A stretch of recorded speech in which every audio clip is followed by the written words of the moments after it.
বাংলায় জনগণনা যে খুব গুরুত্বপূর্ণ, কিন্তু বিগত সরকারের আমলে তা নিয়ে যে শুধুই রাজনীতিকরণ হয়েছে তা নিয়েই কথা বলছিলেন মুখ্যমন্ত্রী শুভেন্দু অধিকারী, এবং কীভাবে খুব সদর্থকভাবে খুব দ্রুততার সঙ্গে এই কাজ এগিয়ে নিয়ে যাওয়া যায় সেই কারণেই আজকের এই বৈঠক, এবং সেগুলোকে মাথায় রেখেই এই বৈঠকে আলোচনা হচ্ছে বা হবে। সেই জায়গা থেকে আমরা ইতিমধ্যেই জানি যে যাতে বিএলওদের দিয়ে যেভাবে এসআইআর এর কাজ খুব স্বচ্ছতার সঙ্গে করা গিয়েছিল, সেভাবেই কোনো চুক্তিভিত্তিক কর্মীরা নয়, বরং যারা সরকারি কর্মী এবং যারা বিএলও হিসেবে কাজ করেছেন তাদেরকে দিয়েই যদি এই কাজ করা যায়, যে সেন্সাস বা জনগণনার কাজ বাড়ি বাড়ি গিয়ে ফিল্ড ওয়ার্ক সেটা যাতে করা যায়, সে কথাই ইতিমধ্যে নবান্ন ভেবেছে। নবান্ন ইতিমধ্যেই এই বিষয়টাকে অগ্রাধিকার দিচ্ছে, যাতে চুক্তিভিত্তিক যারা কর্মী তাদের বাদ দিয়ে যারা সরকারি কর্মী অর্থাৎ যারা বিএলও হিসেবে কাজ করেছেন তাদের দিয়েই যাতে কাজ করা যায়, সেটা নিয়েও অগ্রাধিকার যে দেওয়া হচ্ছে সেটাও নবান্ন সূত্রে খবর। এবং মুখ্যমন্ত্রী শুভেন্দু অধিকারী অত্যন্ত স্বচ্ছভাবে বললেন যে কিভাবে এর আগে জনবিন্যাস পরিবর্তন হয়েছে তা সত্ত্বেও শুধুমাত্র রাজনীতিকরণের জন্য এই জনগণনা তা থমকে থেকেছে, সেটা করতে দেওয়া হয়নি। এবং আজকে দাঁড়িয়ে যেটা দেখা যাচ্ছে যে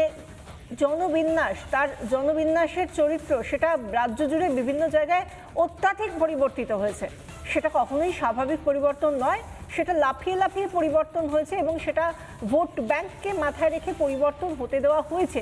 চরিত্র বদলে গিয়েছে জনবিন্যাসের। বিগত সরকারের কাছে চিঠিও দেওয়া হয়েছিল, কিন্তু তার উত্তর, কেন্দ্রের সেই চিঠির কোনো উত্তর বিগত সরকার দেয়নি, এমনই অভিযোগ করেন আজ মুখ্যমন্ত্রী শুভেন্দু অধিকারী। এবং এটা পরিষ্কার করে দিয়েছেন যে এই জনগণনার সঙ্গে কোনো রকমভাবে কোনো রাজনৈতিক উদ্দেশ্য, কোনো রাজনীতির কোনো যোগ নেই। এটা সম্পূর্ণভাবে একটা প্রশাসনিক পর্যায়ের বিষয় এবং আমাদের রাজ্যের সুরক্ষার বিষয়।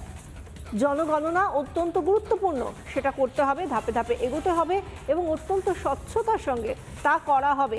এবং যদি আমরা দেখি জনগণনা হোক বা যাবতীয় যেভাবে জনবিন্যাস বদলে গিয়েছে সে কথার উপর বারবার জোর দিলেন মুখ্যমন্ত্রী শুভেন্দু অধিকারী। এবং জনবিন্যাস যে বদলে গিয়েছে, আজকের দিনে দাঁড়িয়ে যদি আমরা চেকপোস্টগুলো দেখি, তাহলে এই যে এতগুলো মানুষ বাংলাদেশ থেকে যারা অনুপ্রবেশকারী এসেছিল তারা কিন্তু আজকে এই মুহূর্তে দাঁড়িয়ে বারবার আমরা ছবি দেখতে পাচ্ছি যেখানে 386 জনকে রিপোর্ট করা হয়েছে।